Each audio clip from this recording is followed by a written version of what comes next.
Chief Warrant Officer Barron flies reconnaissance in what are widely known as hunter-killer teams.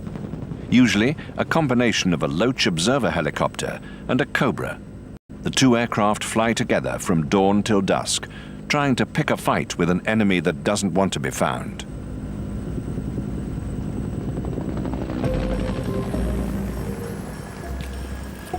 It was a guerrilla-type war. Stay concealed, get the ammunition or the rockets or whatever they were hauling to their destination.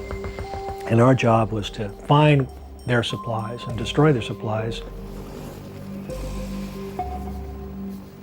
21-year-old graduate Bob Sidonio flies the Loach, the little bird.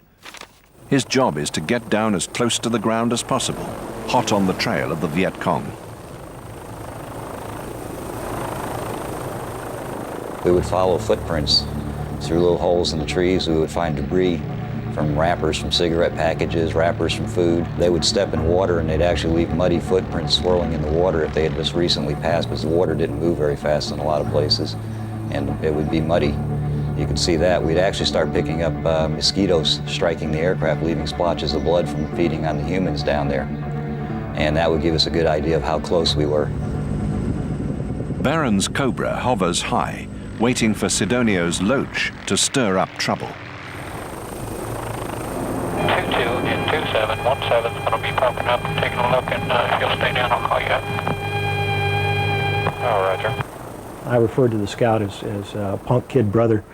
He'd walk up and kick the devil in the shins, and then I had to come in and actually, fight the devil. We would be trying to approach from downwind, and we would also be trying to approach from downhill as much as possible to minimize our noise signature and keep the gun in a position where we could bring our own gun to bear if necessary. The Cobra would be flying at an altitude approximately 1,500 to 3,000 feet off the ground to allow them to maintain a position where they'd be able to dive at any time to protect us. World 30, Line 17 here. Hold your position south. Say again, hold your position south. Action coming your way. Roger, White 17. The scout pilot spot reports a lot of times was like a Geiger counter in the sense that they would talk normal tone of voice. We got a road down here, and it looks like it has traffic in the last 2 or 3 days. And they got some spider holes next to it, and it looks like spider holes. Taking fire! No, without being ammo. We got him in sight. There he goes at 9 o'clock. Swim the river. Kill him. Once the hunter provokes a fight, the killer swoops in. For pilots so young, they showed an incredible desensitivity to their actions.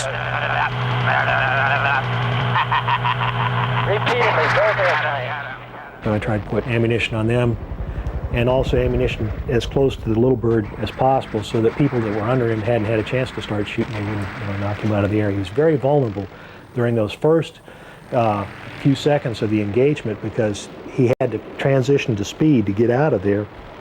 And at that time, his nose is pointed at the ground. If his engine gets shot out, that's where he's going. It's right straight down. It needs to be nearly instantaneous. The gun cover that we had in my troop was excellent.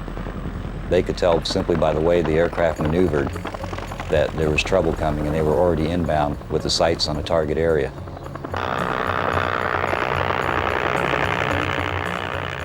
We would catch somebody unawares.